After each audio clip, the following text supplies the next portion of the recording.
আজকের ভিডিওতে আমরা জানব শ্রীকৃষ্ণের তিনটি অসাধারণ গল্প যা আমাদের জীবনকে পূর্বাভাস বদলে দিতে পারে। শ্রীকৃষ্ণ শুধুমাত্র একটি দেবতা নয়, তিনি আমাদের জীবনের শিক্ষার উৎস। এই গল্পগুলো শুধুই গল্প নয়, এগুলো আমাদের চিন্তা, মন এবং আচরণ পরিবর্তনের শক্তি রাখে। শান্তভাবে শুনুন এবং খোলা হৃদয়ে অনুভব করুন।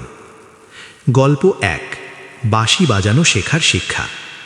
শ্রীকৃষ্ণ ছোটবেলায় গোকুলে থাকতেন। একদিন তিনি একটি বাঁশি ধরলেন। শুরুতে বাজাতে পারলেন না, কিন্তু তিনি হার মানলেন না। প্রতিদিন অনুশীলন করলেন। অবশেষে তিনি বাঁশি এত সুন্দরভাবে বাজালেন যে সমস্ত প্রাণী, গরু, ময়ূর এবং মানুষেরা তার চারপাশে এসে বসে। শিক্ষণীয় শিক্ষা। ধৈর্য এবং নিয়মিত চর্চা মানুষের সব অসম্ভবকে সম্ভব করে। ছোট ছোট পদক্ষেপই জীবনে বড় ফল আনে। গল্প 2, গোপীদের সাথে খেলা এবং বন্ধুত্ব। শ্রীকৃষ্ণের শৈশবে গোকুলের সব গোপী ও শিশুদের সাথে খেলা করা ছিল নিয়মিত।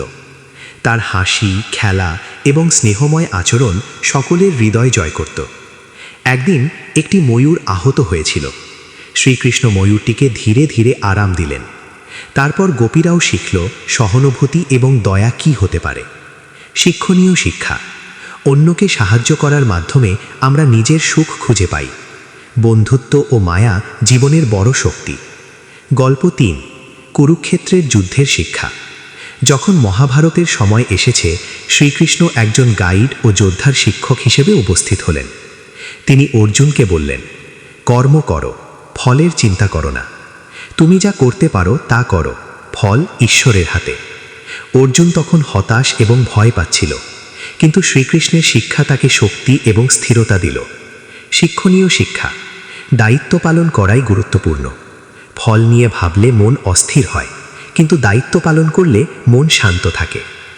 এই 3টি গল্প আমাদের শেখায় ধৈর্য, অনুশীলন, সহানুভূতি, দয়া, বন্ধুত্ব, দায়িত্ব পালন এবং ফল ছেড়ে দেওয়া।